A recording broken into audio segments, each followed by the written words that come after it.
right, first I wanted to point out that the National Association of Realtors is doing something really nice for us. They are offering the accredited buyer's representative accreditation. So you can get, different accreditations on your license. And one of those is the ABR, the accredited buyer's representation or representative. They're offering this course for free. So this would be a good one to take, especially with the way that things are changing right now. Since we're talking about buyers, it falls right in line. We've talked about the buyer representation agreement, the BRBC, which Ed will be covering, or somebody will be covering on these at the Zillow meeting that everybody is welcome to on Friday at 9:30 in the office.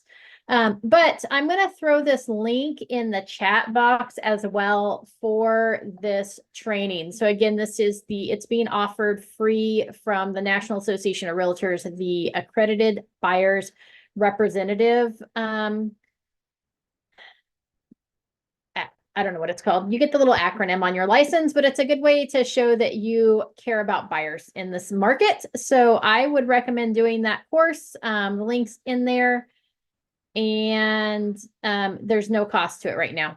So you can either do it online, self-paced. You can do it in a classroom setting, virtually. I would recommend personally, if I were doing this, which I will be doing it, I would recommend doing it live virtual, because you're going to get more out of the course doing it with the actual instructor and going through the course than you are doing it on your own. You're actually probably going to pick up some pretty good tips and tricks.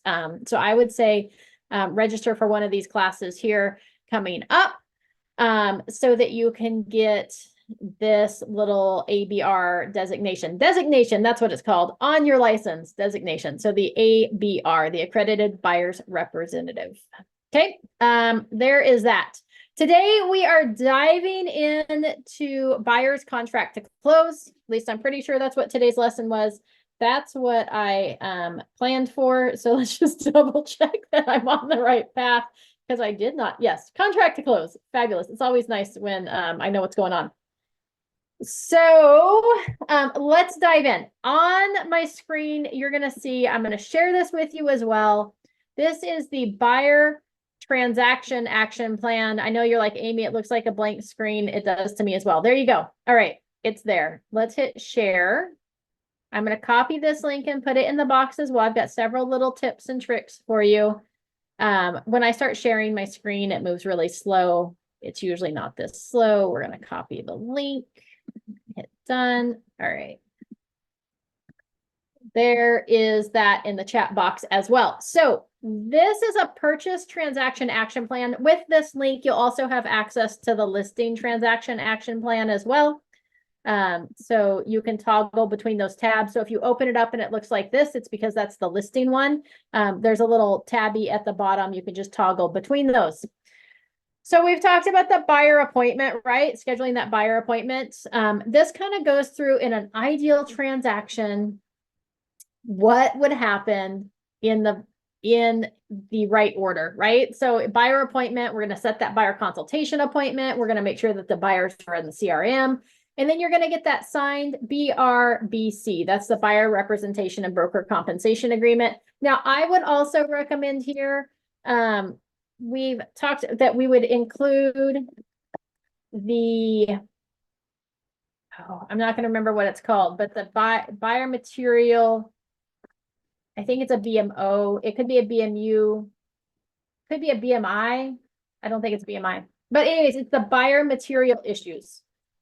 Buyer material issues document with that BRBC, only because I think that's an important one. That's not one that we often include with other things, but they should get a blank copy of that at some point. You may also want to include copies with that BRBC when they get their signed copies, or when you sit down with them for that buyer appointment. We may want to include copies of the RPA so that they have a copy of that purchase agreement and what they're going to be signing to review in advance. That way, if they have any questions or have any thoughts about it, they can share them with you then. You may also want to include the lender referrals, as well as inspection referrals. so they can start doing their work. Okay, their homework on things. So we'll add that in there. Once we start finding and showing homes, we kind of talked about this last week. We want to make sure we have a copy of their pre-approval information. We want to confirm info and details with the lender, so we make sure we're looking for the right houses. We want to send the BRBC, the proof of funds, the pre-approval to your transaction coordinator. You're going to make sure your transaction coordinator has your buyer contact information. You're going to set them up on a property search. Usually that's going to be in Barry's, but it could be in Barry's. It could be in Boomtown. It could be in Real Scout. It could be in OneSuite. There's lots of different ways to set them up on a property search. You're going to show them homes. We're going to review those comparable listings, right, to make sure that what they want to offer is reasonable for what the property's listed at. We're going to call the listing agent. We talked about that last week, have that conversation. We're going to draw up and prepare offer for signatures. I have here that you want to include the RPA, the ABCD, which is the anticipated broker compensation disclosure, because we had that BRBC signed. We're going to have the market conditions advisory, the statewide buyer and seller advisory, and the wildfire disaster advisory. And that is included with those other documents that are already included with the RPA, which is your agency disclosure, your PRBS, your possible representation of more than one buyer or seller, your wire fraud advisory, your California Consumer Privacy Act, your buyer's inspection advisory, and there's something else in there that I'm missing. Oh, the appraisal disclosure, and the fair housing. So there's 2 more in there. You want to make sure to present the offer to the listing agent, include that RPA, the proof of funds and pre-approval letter. I usually include the market conditions advisory, the statewide buyer and seller, and the WDFDA, just because I included them with the offer, and then that way the sellers have that up front. We're going to negotiate any counter offers as necessary, and then we're going to get to a accepted offer. Okay, once the offer is fully signed by both parties and both agents, it's what we call a ratified contract, which means that you're officially in escrow and moving towards the close of escrow process. Okay, once we have our accepted offer, we're going to send the fully executed offer to our transaction coordinator. We're going to send the fully executed offer over to title to open escrow.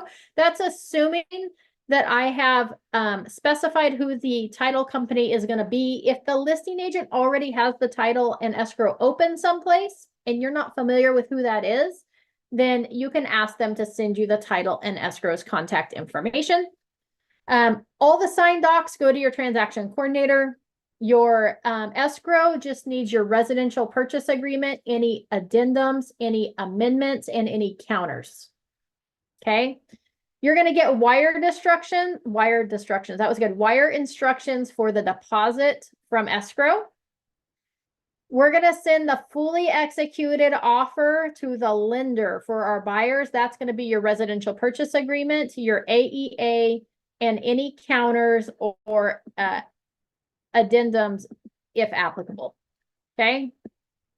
We had a good conversation about that yesterday, that we don't send things like repair requests and stuff over to the lender. Oh, also keep in mind, little side note there, as you're drawing up offers, oftentimes like country property, we include the well and septic addendum. I can't think of what the acronym is for that right now. And it specifies who's going to pay for the septic inspection and who pays for the well inspection if you're going to have one. Oftentimes on properties that have a septic, the seller pays for the septic inspection because it's going to include pumping of the septic system. So we always say the sellers pump their own poo, right? Buyers shouldn't have to pay for the seller's poo. So sellers usually pay for that. However, keep in mind that if we check the little box on the residential purchase agreement that we're including that addendum, the lender's going to want to see a copy of that addendum. And if we've specified that we're having a cell or I'm really on a roll today, a septic or a well inspection, we're going to call those cells from now on, septic or well inspections, the lender is going to want to see a copy of that inspection, and they're going to want it cleared if there were any repairs required. So just kind of keep that in mind. Oftentimes I include the septic and well addendum, but I don't actually check the box on the residential purchase agreement. That does leave it open to some interpretation or whether that's really included with the offer, but it also keeps me out of trouble with the lender. So just something to keep in mind there. All right. So fully executed offer over to the lender. And then we want to make sure we input the transaction into SkySlope. That's going to be within 24 hours of accepted contract. Okay. If you have a transaction coordinator, just make sure you have it to your transaction coordinator that first day. It's their responsibility to get it into SkySlope. Then I'm going to send a congratulations email to the buyer. Okay, and you're going to be like, Amy, what does that look like? Well, here's what that looks like right here. Let me hit the little share button and get a little link for you. Just so you know, if you want to edit any of these, once you open the link, if you go up to file and hit make a copy, it'll save it to your drive and then you can edit them. All right, so I'm going to throw that in the chat box as well. This is the email that I would send out to my buyers. This would be the subject line, the recommended subject be next steps in your home purchase. And it's going to say, congrats. Over the next few days, this process is going to feel a little crazy. It's okay to feel a little overwhelmed with all the decisions that you have to make and all the information you will be receiving. Please know that I am here for you. If you have questions, concerns, or just need help, let me know, right? I'm setting the expectation that you're going to feel overwhelmed, and that's okay. All right, because we want to let them know that that's a normal feeling. We don't want them to get buyer's remorse or cold feet and back out. So I'm setting that expectation. They're going to feel overwhelmed. You should receive an email from my transaction coordinator, comma, insert their name. Okay, right? If you're using Melina in the office, put Melina's name in there. She will be helping behind the scenes to make sure that we get everything we need during this transaction. She will also be setting up a website through HomeLight Listing Management where we will upload all the property disclosures, reports, inspections, and any other important information for you to review. Any documents that I need you to sign will come to you for electronic signatures from blank, and put in whatever signing program you use. If Melina is using DocuSign and you're using Authentisign, put them both in there. Okay, that just sets that expectation that, hey, here's what you should be looking for. If you get anything to sign through a different program, please ask before opening. Okay, setting those expectations up front. The next steps. Number one is going to be the deposit. It's due by, and you're going to put whatever you negotiated in the contract there at the latest to title. I'm going to put the title company information there at their address. Okay, so whatever's in the contract, that's what you're going to transfer over to this line one. Total due, we're going to put whatever again is in that residential purchase agreement. You can make the deposit via personal check, cashier's check, or you can do a wire transfer. Let me know if you want wire instructions. Please make sure the money does come from an account that your lender has record of, as they will need to verify that the funds came from your account. Again, I'm setting expectations so that this transaction rolls as smooth as possible. Okay, if I've already gotten the wire instructions from the title company, oftentimes I'll attach it to the email as well, or I'll have title and email the buyer directly with those wire instructions. Loan docs. You're going to put their loan officer's name there. They should already know it, but put it in there. Blank will be in touch with you to make sure that you get the initial disclosures taken care of and then get the appraisal ordered. Insurance. Contact your insurance agent to get a quote for homeowners insurance. Your lender will require this information, so once you have it, please forward it on to them. If you are unsure who to contact for this information, your auto insurance carrier is a good place to start, as you will sometimes get a multiple policy discount. If you need some recommendations, let me know, right? Just trying to be helpful. I'm setting them up for success. Number 4, inspections. If desired, need to be scheduled. Our inspection contingency is blank days, and we need to have all inspections completed before. Just so you know, on that before date, I'm usually going to put it a couple days before that inspection contingency is due so that we have time to review those inspections and negotiate any repairs before that removal is due. Okay, but you're going to put in that information from the contract. There are several options for inspections. All are optional. Okay, if it's a VA, I would put, there are several options for inspections. All are optional except the pest inspection. That is required by the VA for your loan. Okay, so you can change that up depending on the loan type. Inspections that we recommend: pest or wood destroying organisms. This is going to look for anything that can damage the wood of the home, from water to pests. This will look for things like termites, but will not be looking for rodent, bat, or other bug like ant or cockroach issues. Apparently I can't spell. And then I put the approximate price, 110 to 150 bucks. Whole home. The inspector looks at the whole home top to bottom. They go in the attic and crawl space if available. They check the roof. They will test all major systems and components. $400 to $550. Chimney. Clean and inspect the chimney and the fireplace. $125 to $150. Now, if I've got the buyers in contract on a house that does not have a fireplace, I delete number 3 and I update the numbers. Roof. They inspect the exterior of the roof to make sure that it's sealed and watertight. $125 to $150. HVAC. They test the HVAC system, air conditioner and heater. $150 to $200. Sewer lateral inspection. They make sure your sewer line is clear from the house to the road. It's at the road that it becomes the city's responsibility. $100 to $150. Pool inspection. They will run the pool equipment and make sure it's functioning properly. They can also answer questions for you on how the pool functions and best practices. $200 to $300. Again, if they don't have a pool, we delete that option. There are lots of others too. Let me know which ones you want scheduled, and if you have any other concerns that wouldn't be covered by the above inspections, right? I'm leaving it open to let them know that, hey, this is your job to inspect the property. So if you have some concerns that didn't get mentioned above, just let me know.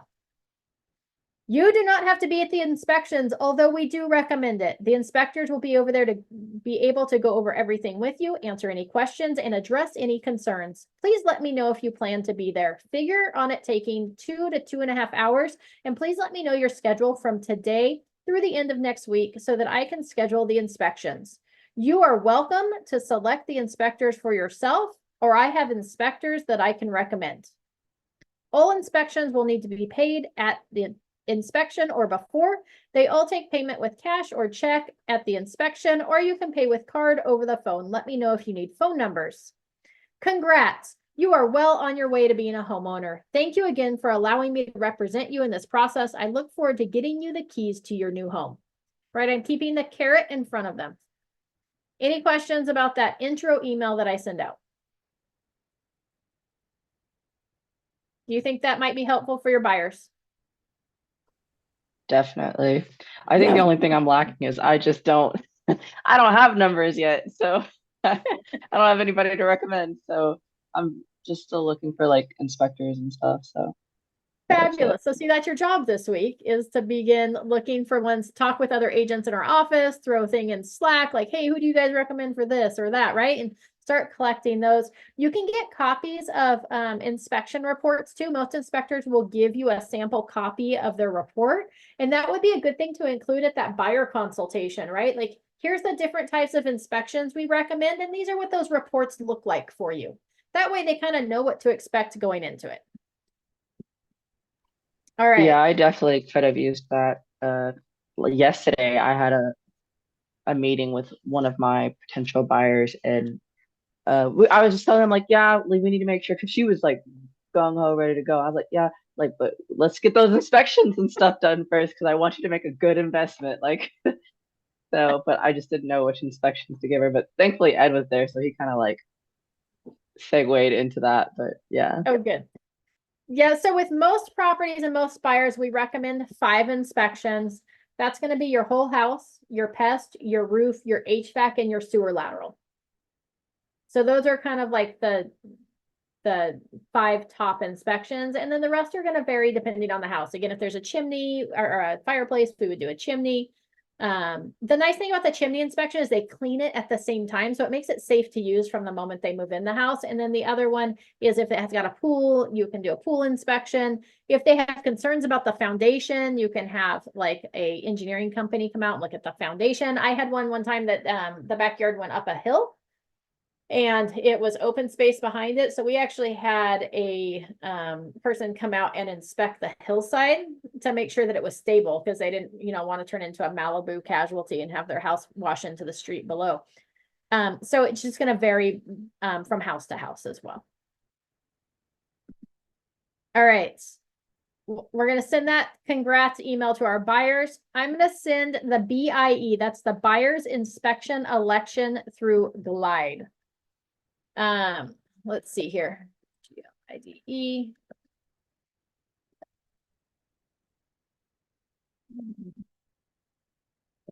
I'm on a different profile today than I normally use on my Google. And so nothing's logged into. It's a very sad state of affairs. Glide you can access through Berries. So if you go to your Berries login.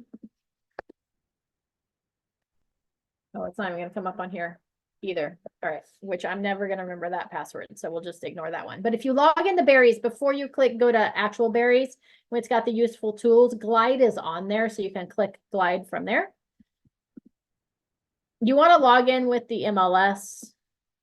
I created a secondary one before they had this option. Oh, look at that.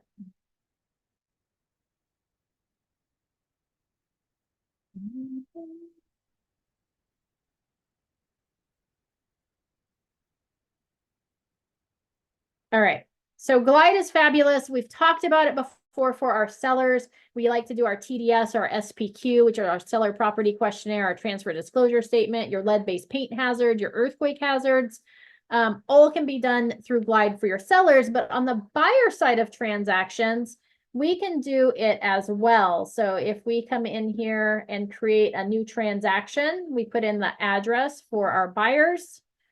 You're going to put in the buyer's names and their email addresses. And then what you can do is you can right here, buyer inspection election.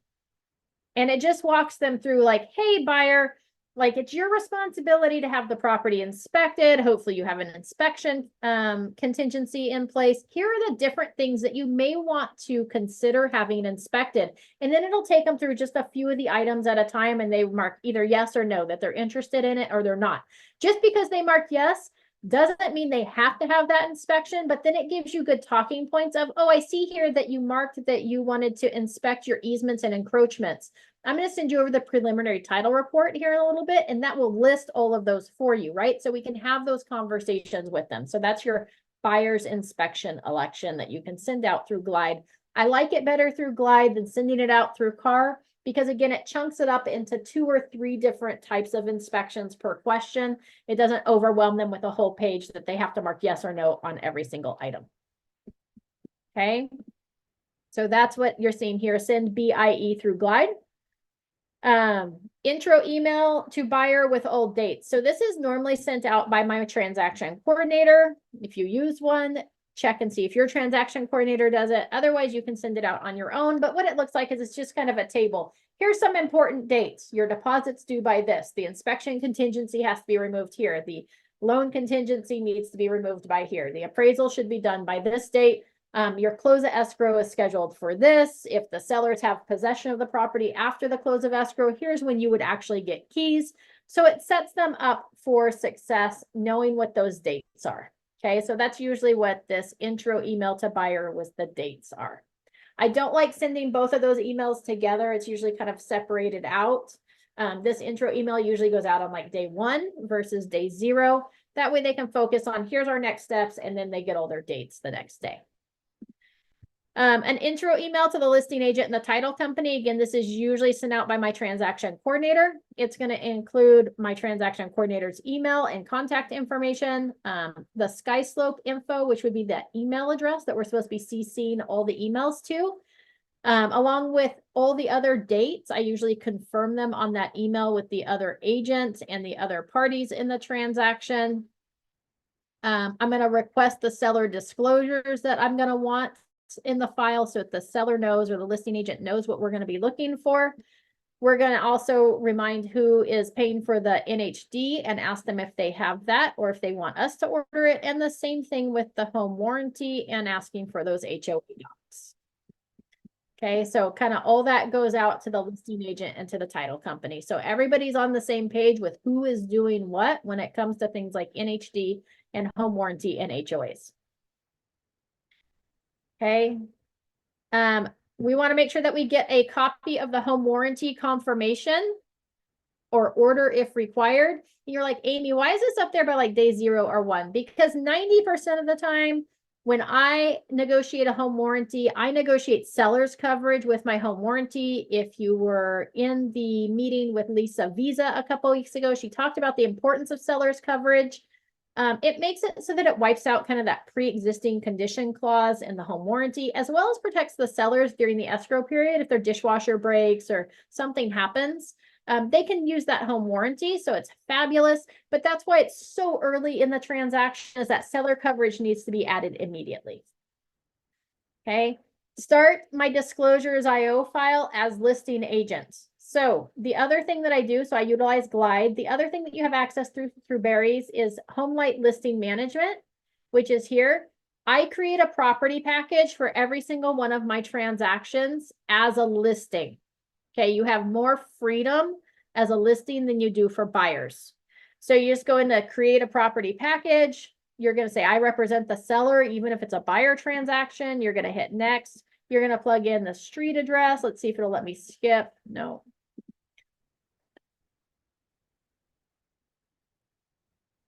We're going to plug in a fake address so I stay out of trouble. There we go. You can put in, you know, like bedrooms, bathrooms, you're built, the contract price. So let's say we're in contract at $550. You don't have to put all this information in here. It's not necessary. You could just stop there. You're going to select the agent, which should be yourself. Oh, I don't have a phone number. Oh, I probably just got red flagged because I put that in there. That's all right, though.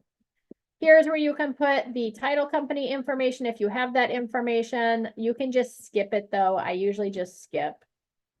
And then here's where you can start. If you wanted to add a photo, you could steal a photo from the MLS and throw it in here so that when your buyers log in, they see the photo. We're just going to skip this. So here's our 1, 2, 3 sample street. And then anytime if I've got seller disclosures, I throw them in this file. If I've got inspection reports that come back, I throw them in here. This keeps the buyers from having to like dig through their emails looking for stuff. So I kind of like it. Over underneath viewers, you're going to hit share package. This is where you're going to put in, you can go buyer and you can put in your buyer's name and email and they'll get access to it. You can also send them a link with that email, with the link to the, you can email them with a link to the file as well. Once you update information, like if I add documents to here, it'll say notify viewers of updates. And you can just click that button. So if I upload a bunch of new docs, I can just hit notify. And the buyers will get notified that new documents have been added to the file. So it's super handy that way. You also, under viewers, can see who's logged in and who hasn't. You don't get full information because that's a premium and or a pro, and I don't upgrade to pro. I use the free version. So you can see who's logged in and who hasn't. So it just lets me know. Okay, so that's the other thing that I use. It's super handy and fabulous. It's going to end up looking like this when it's done. So you've got home warranty, pest inspections, disclosure packages, NHD, preliminary title report, your CC&Rs. So all that stuff, I just throw it all in this file. And then here it's like notify viewers of updates. So there's been updates, there's 5. We can just click that button and it'll show it. So anyways, I really like this program for that. So that's what it's referring to here when it says start disclosures IO file as listing agent. I should probably update that because they changed the name of it to HomeLight Listing Management. I'll figure it out eventually. There you go. All right. Then we want to make sure we schedule those inspections. Wait, you guys were only on like day 1 at this point. You're like, I'm overwhelmed and I'm not the buyer. That's why we have this list. You want to make sure to schedule inspections. You want to confirm those dates and times with the listing agent. Prepare for appraisal if necessary. So that would be like preparing your appraisal packet. You're going to complete your AVID, your agent and visual inspection disclosure. I usually do that, use a Glide. You can do your Avid through there. It allows you to attach pictures and have unlimited room options. It's fabulous. Days 7, 21, and 28. So once a week, once in contract, we're going to send a status update to our buyers. Here's where we're at. Here's what we accomplished this last week. Here's what we're looking forward to this next week. We want to make sure that we request our seller disclosures again, if we haven't already done it. We want to review the disclosures for completeness. We want to make sure that every date is on there. Every box is marked yes or no. If it's yes, we have an explanation for everything. If not, we're going to kick them back to the listing agent and ask for them to complete them. We're going to upload all those disclosures to HomeLight Listing Management, HLM. We're going to receive and review the preliminary title report and the CC&Rs. And generally speaking, we get that preliminary title report on the second or third page. There will be a hyperlink to the CC&Rs. Those are your covenants, conditions, and restrictions for the property. All properties, almost all properties have CC&Rs if they're in town. Properties out of town do not have them. So we want to make sure we include those. I usually, when I upload those to my HomeLight Listing Management file, you'll see here that we click that hyperlink and we download the CC&Rs separately from the prelim, and we upload them separately to HomeLight Listing Management. That way there's their own item. And we make sure that the buyers have the opportunity to review those items. We're going to upload that prelim and CC&Rs to HLM. HomeLight Listing Management. We're going to receive and review that NHD report. Is there anything that we need to be aware of in that natural hazard zone disclosure report? And what are we looking for there? We're looking for, is it in a flood zone or a fire zone that I didn't know about? Is it, right? Is there anything scary? Is it in an area of naturally occurring radon or asbestos, right? What do we need to be aware of? We need to recommend additional testing. We are going to upload that NHD report to HomeLight Listing Management. Usually with the email from our NHD report comes hyperlinks to all of those pamphlets, your guide to earthquake safety, your guide to environmental hazards, like all those different pamphlets that buyers are supposed to get.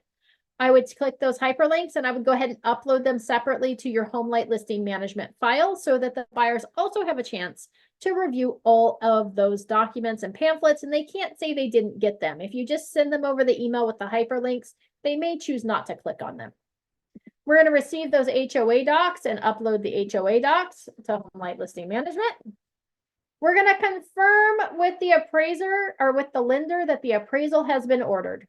Okay, we usually confirm that about day 3. They should have reviewed all their initial disclosures. The appraisal should be ordered by day 3. If your lender's really Johnny on the spot, the appraiser is probably showing up on day 3. By day 5, we want to confirm that all parties have logged into HomeLight Listing Management or have reviewed all the documents that they've given them. If you choose not to use HomeLight Listing Management, I did that backwards. You're going to prepare the buyer's inspection election and the buyer's inspection waiver for signatures. Okay, the buyer's inspection waiver says, hey, we've recommended the following inspections and our buyers are choosing not to have those inspections completed. Okay, so if they choose not to have a pest or a whole house inspection, those are listed individually. And then there's a blanket item for the other recommended inspections. This is like a CYA disclosure. And I would absolutely list on there any of the inspections that I recommended with that initial email. Okay. And then the buyer's going to sign. And if there's any they chose not to, they're going to initial for the ones they chose not to have. We're going to send all disclosures to buyers for signature. I try to do this 5 days before the seller document contingency removal is due. We're going to prepare the repair request if required. I try to have this sent over like 3 days before the contingency is due. We're going to check in with the lender on the appraisal completion. This is usually about 5 days before the appraisal contingency is due. I've usually confirmed with the lender on day 3 that it was ordered. I've usually heard from the listing agent somewhere between days 5 and 9 that the appraiser has scheduled the appraisal. And then after the appraisal's been done, I just check in with the lender to see if they've received it. This is gonna get moved because it's gonna be closer to 5 days prior to close of escrow. This is the complete your commission demand request. So just make sure your commission demand is drawn up and ready to go at least 5 days prior to the close of escrow.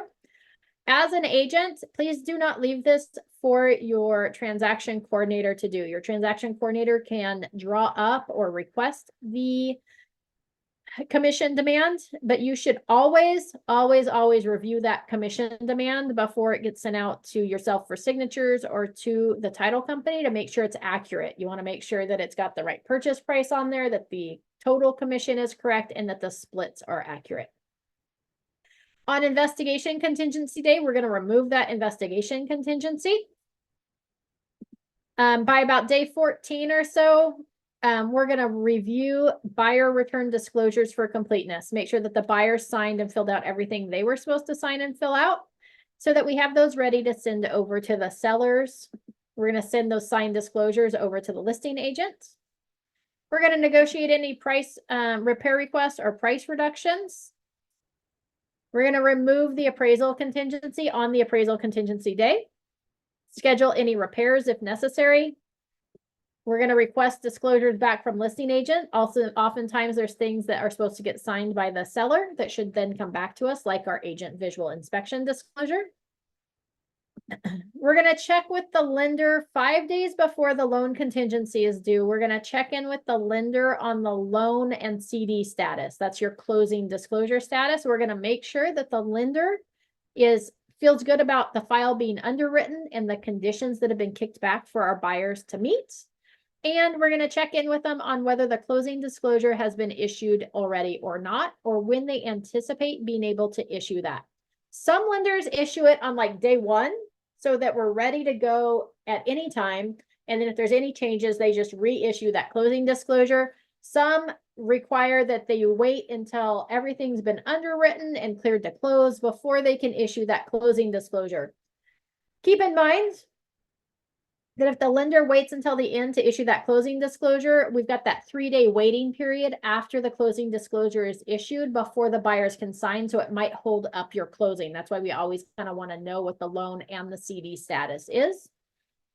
We're going to confirm the loan status with the lender 1 day before that loan contingency is due. And then we're going to remove the loan contingency on the loan contingency day. Okay, once we've removed all of our contingencies, we skipped like 5 of them in here. We only talked about 3, the investigation, the loan, and the appraisal. There's the review of seller disclosures, the review of the preliminary title report, the leased and liened items, the HOA documents.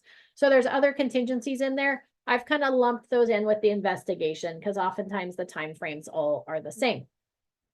Any questions so far? Okay. Fabulous. Keep in mind too, that when my contingencies come due for my buyers, I'm going to tell my buyers that it's time to remove the contingency. I'm going to send the contingency removal to my buyers for signatures. I am not going to send those contingency removals to the listing agent. I'm going to make that listing agent badger me for those contingency removals before I send them over. If the listing agent doesn't badger me for those contingency removals, oftentimes I will sit on them until the close of escrow. Okay, why do I do that?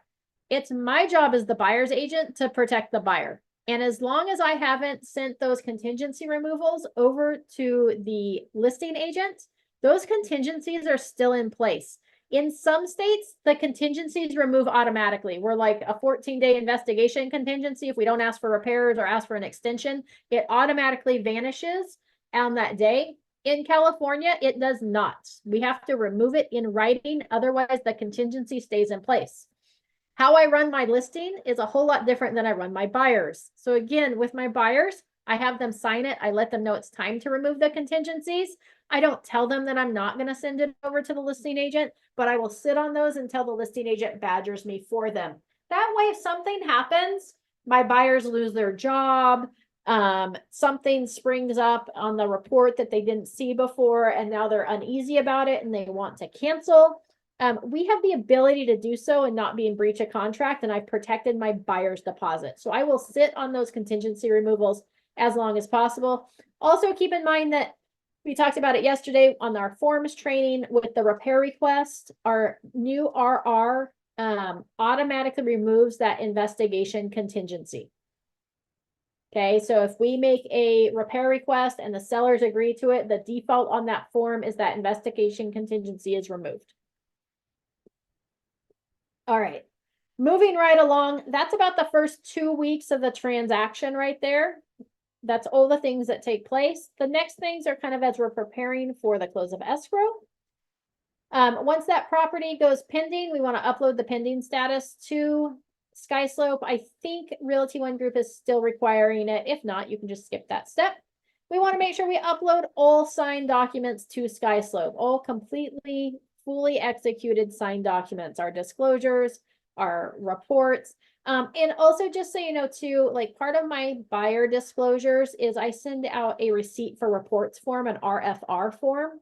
And I list all the inspections that we had completed on the property, and I just have my buyers sign that form. Otherwise, what you do is you have to send out the first page of each inspection report and have the buyers sign the first page. I think that's cumbersome, so I like putting them all on one piece of paper. So there's a form for that called the RFR. We're going to request any missing documents from the listing agent. We're going to confirm our commission demand, and we're going to send it over to title. Title does not need us to sign our copy of it. SkySlope needs a signed copy of it. It needs to be signed by either Kara or Ed though for our office before you send it over to title. We're going to sign the commission demand and upload to SkySlope.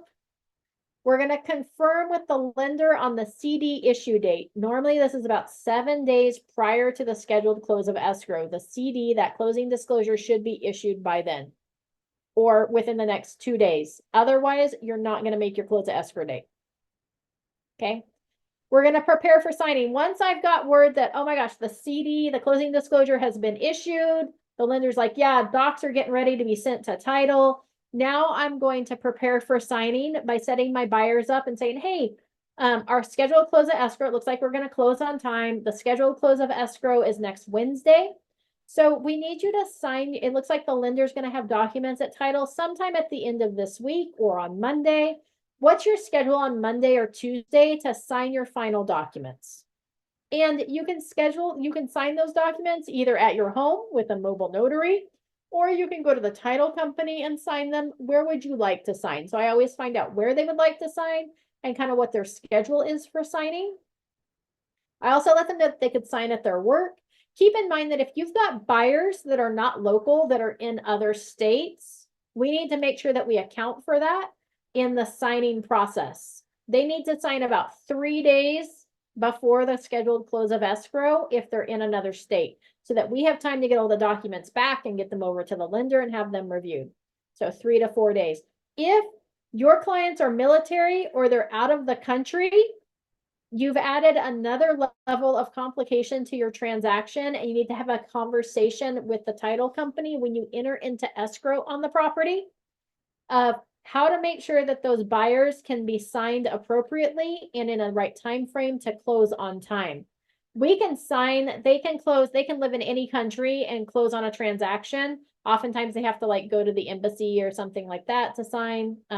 So we just need to clarify with the title company what the process is going to be so that we can accurately time our transaction to close it on time. Okay.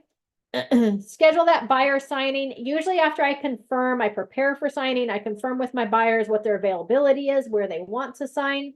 Then what I do is I kick that information over to the title company with the buyer's contact information. I go, here are my buyer's requests. Here's where they'd like to sign. Here's their availability. Can you please schedule the signing? Oftentimes, the signing, the title company won't schedule the signing until they have docs in hand, but that's okay. They've got the information already. If I'm going to have my buyers fill out a feedback form during signing, I'm going to send that over to title and ask them to include with the closing package. This is a good time to schedule that final walkthrough The verification of property condition, keep in mind that the VP, the default on the contract is 5 days prior to the close of escrow. Not 3 days, not 6 days, not 8 days, not 1 day. It's 5 days prior to the close of escrow for that scheduled VP. I usually change the residential purchase agreement when I go to submit an offer, and I put a 1-5 in that line so that I can complete my final walkthrough anytime during those last 5 days of the contract. The purpose of the final walkthrough is to verify that all work has been completed as negotiated. So if you've negotiated any repairs, and that the property is in the same condition as on the date that the offer was accepted. Now, keep in mind that if something's not right with the final walkthrough, the property isn't in the same condition, the repairs haven't been done, that's actually not a contingency of the contract. So it's not, you don't have the ability to actually delay the close of escrow at that point legally. I mean, you can still delay it, but they could go after you and issue you a demand to close escrow. But that gives you grounds to try to negotiate and get that fixed, find out what's going on with repairs, try to negotiate an extension of time, or negotiate how those repairs are going to get done after the close of escrow. You're going to review the HUD. That's your final, that's the estimated closing statement that we get from the title company. We want to make sure that any credits are on there, that the home warranty is on there, that everything looks right and accurate, and that the buyers know what funds they need to come in to escrow with in order to close the transaction. We're going to talk to the buyers about those final funds to close to make sure that they have them in. The best way to do that is to wire or bring a cashier's check. In fact, those are the only ways that the title company will receive them. And so we need to make sure the buyers are aware of that. And again, I always round up. So if my final settlement statement shows my buyers coming to close with $10,342, I'm going to say, just go ahead and wire over $10,500.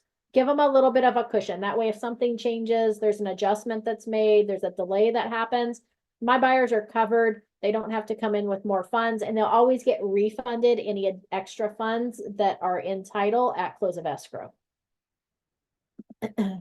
I am usually not available, not at my signers, I'm still continuing on. I'm usually not available at not physically at the buyer signing appointment. You can choose to attend those signings. You don't have to.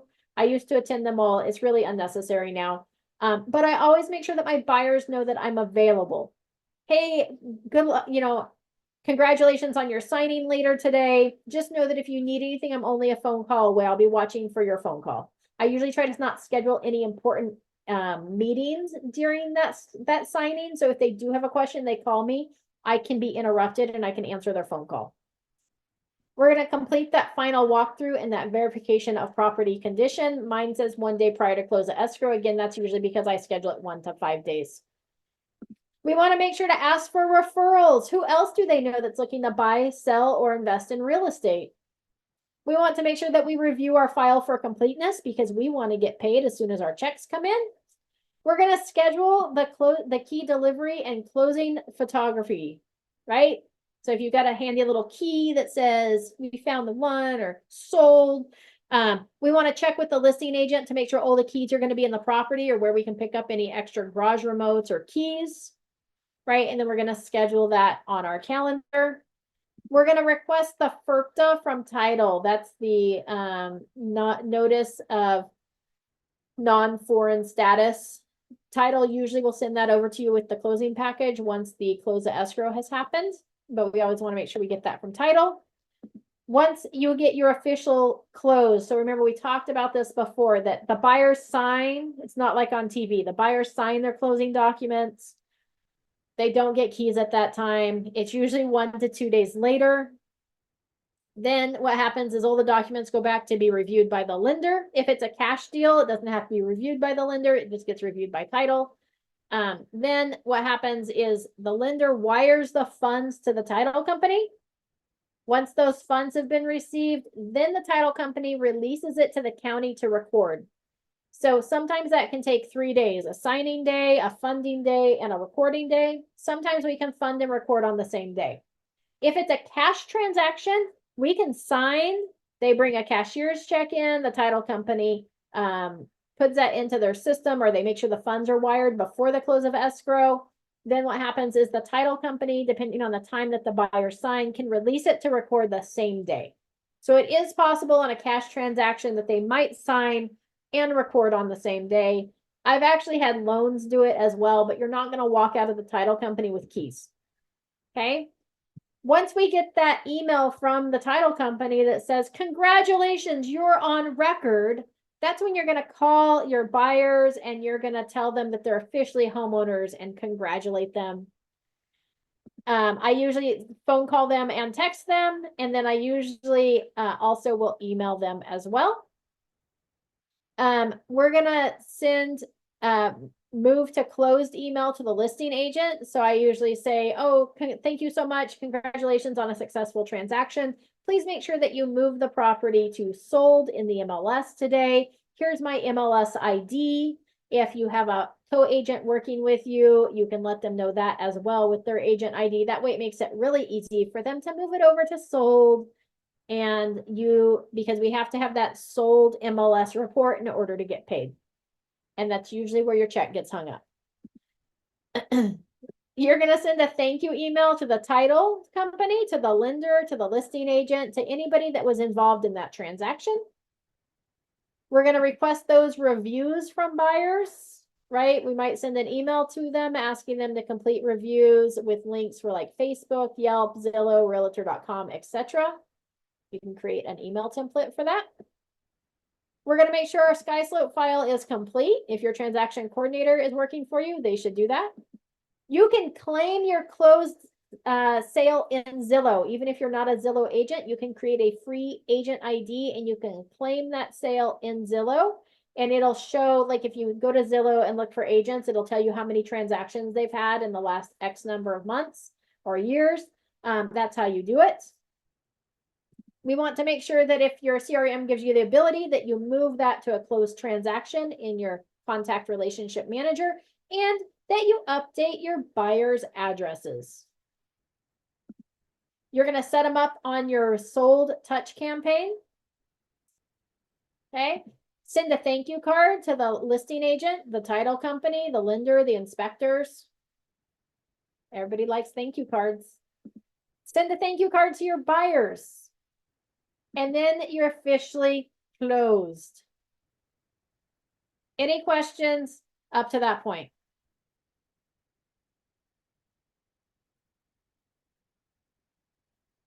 All right.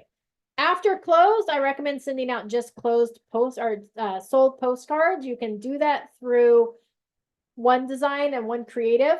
You can design and send out postcards to the surrounding neighbors.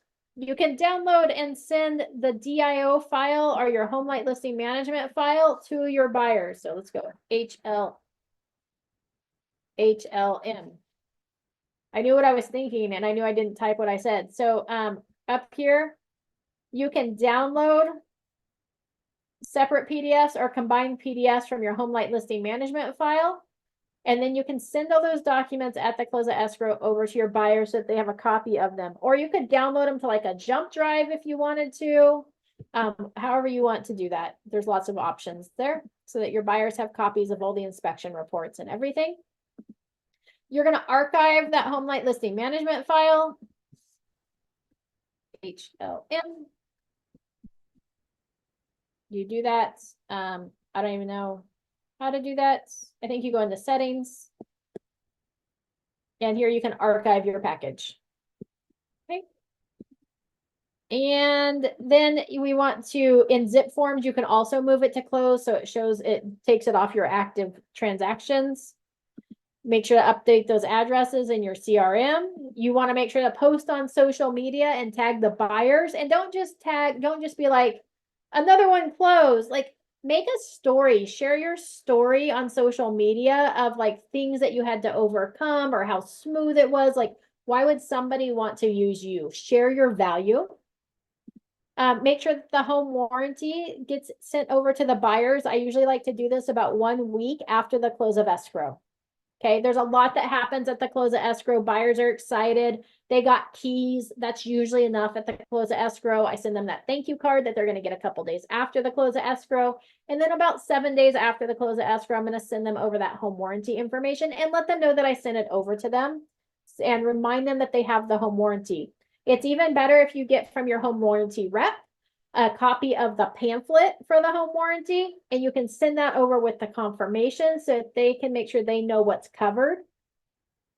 Follow up on those reviews that you requested.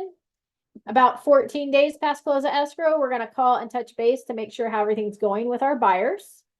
If you're going to do a closing gift, I usually recommend doing it about 30 days after the close of escrow. It gives you a good touch moment to go knock on their door, drop something off, and ask for referrals. You're going to return them to a 36 plus interaction campaign. If you moved into the sold touch campaign, it can do a lot of this for you, or at least automate the steps so you know what you're supposed to be doing. It will remind you. And your 36 plus campaign should be sometime between January 1st and the 15th. They get a copy of their closing statement. Annually, you want to send them a copy of their CMA report or a comparative market analysis of their property so they know about where the value's at. Social media interaction, 1 month post closing gift. So this is all like post closing gift. Text interaction, 2 months, call 3 months, social media 4 months, text 5 months, call 6 months, social media 7, text 8, call 9, right? Repeat, deliver pop by 6 months post closing gift, deliver 2 cards per year, right? Home anniversary card, birthday card, whatever that might be, send them their monthly email newsletter, and put them on a drip for a monthly neighborhood update. Dun, dun, dun. Any questions? Was this helpful? Yes. Yes, Thank you, Amanda, you are welcome. Amanda, because you joined late, I saw that, Bree, your thumbs up, thank you. You may not be able to see the links, so let me see. I remember attending I think it was a couple months ago when you had done the clear to close 1 and 2 for the buyer side, and I remember I had downloaded like the welcome emails and PDFs, I believe. So I do believe I have them already.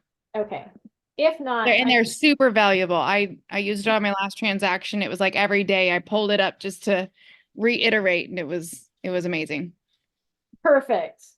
That's what we like, useful tools. I did just copy the link and put it back in the chat box. So that first link that was done at 12 o'clock is the Google Sheets for the transaction checklist. And then this is the intro email. And then again, the tools that I like using are HomeLight Listing Management to set up the property file with all of the documents, seller disclosures, inspections, anything that pertains to the property goes into my HomeLight Listing Management file that I share with my buyers. I always set it up though, this is the key, I always set it up as a listing transaction. And then I use Glide, Glide, and that's, you can access both of those through Berries when you go to log into Berries to do my buyer inspection election and my agent visual inspection disclosure for my buyer transactions. All right, any questions before we wrap up for today?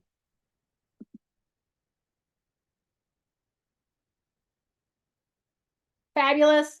Thank you all for joining me today. I really appreciate it.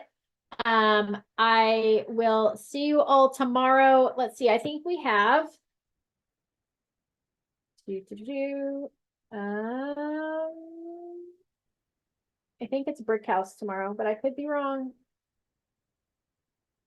Yes. It is. Oh, yeah, Brick House, going over down payment and assistance programs. I believe they'll be in office and on Zoom, so you can join either way. And then tomorrow evening, we will talk about, we'll dig deeper into HomeLight Listing Management and Glide. So if you're like, man, I like those programs, I wish you would dive deeper into them, that's tomorrow evening at 7 o'clock. See you all tomorrow. Bye. Thanks, Amy. Absolutely.